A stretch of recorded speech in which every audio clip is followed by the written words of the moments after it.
Remue ménage. Remue ménage.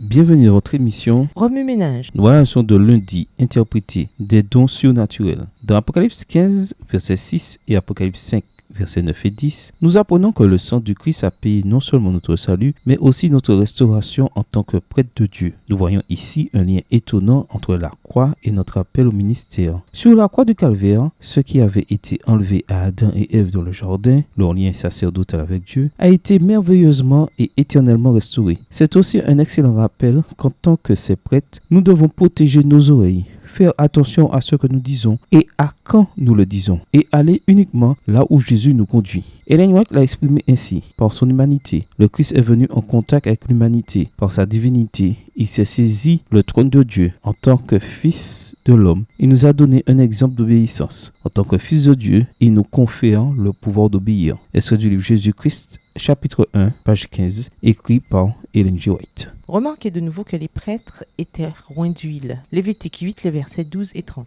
L'huile symbolise souvent le Saint-Esprit, une personne essentielle de la divinité. Oui, vous avez bien lu, une personne. Au cours de son ministère, Jésus s'est référé à maintes reprises au Saint-Esprit en utilisant un pronom personnel. Prenez le temps de lire Jean 14 à 16 cette semaine et comptez le nombre de fois où Jésus utilise un pronom personnel. Par exemple, il, lui, son, pour décrire le Saint-Esprit. Lorsque Jésus est monté au ciel, il ne nous a pas laissé une force vague et mystique, mais une personne divine et aimante, le Saint-Esprit. C'est le Saint-Esprit qui donne de la puissance à nos ministères et rend fructueux nos efforts pour glorifier Dieu. Acte 1, verset 8, acte 10, verset 38. C'est aussi le Saint-Esprit qui nous donne des dons en vue du service. Or, ces dons sont les capacités même de Jésus. Le Nouveau Testament mentionne 20 types différents de dons spirituels. Voir Romains le chapitre 12, 1 Corinthiens le chapitre 12, Éphésiens le chapitre 4 et 1 Pierre le chapitre 4. Chaque chrétien possède un ou plusieurs de ces dons surnaturels. La meilleure façon de découvrir votre don est d'étudier les dons spirituels dans la Bible, de vous impliquer dans divers ministères au sein de votre église locale et de votre communauté, surtout ceux qui vous passionnent, et de demander au Saint-Esprit de vous révéler quels sont vos dons. Votre requête ne restera pas sans réponse. Le Saint-Esprit parle souvent à travers ceux qui vous ont observé dans vos efforts pour le royaume de Dieu. Une autre façon de le découvrir est d'essayer différents ministères et de voir si vous grandissez et excellez dans ce domaine particulier. Si c'est votre don, ça va marcher. D'ailleurs, ce n'est pas grave si vous essayez quelque chose et que cela ne correspond pas à votre don. L'essentiel, c'est d'être actif dans votre église locale et votre communauté pour Jésus. Vous pouvez être sûr qu'avec le temps, votre don de ministre et de prêtre de Dieu deviendra clair comme de l'eau de roche. Comme il est important de soutenir les croyants dans le ministère et en particulier nos jeunes, c'est la responsabilité non seulement de la vieille génération, mais aussi de la jeune. Assurez-vous de donner à vos PA un mot d'encouragement et d'appréciation, surtout lorsque vous les voyez essayer un nouveau ministère pour lequel ils semblent particulièrement bien équipés. Mieux encore, impliquez-vous avec eux dans le ministère et encouragez-les par vos actes. Remue ménage, après avoir regardé votre texte écrit et annoté, quels éclairages particuliers vos notes semblent-elles indiquer dans l'ensemble? Quelles questions émergent après l'étude de la leçon d'aujourd'hui? Quelle partie trouvez-vous difficile? Quels autres principes et conclusions découvrez-vous? Quels sont les dons spirituels que vous aimeriez essayer d'exploiter? Quelles mesures devez-vous prendre pour commencer? Au revoir. Et à demain si Dieu veut.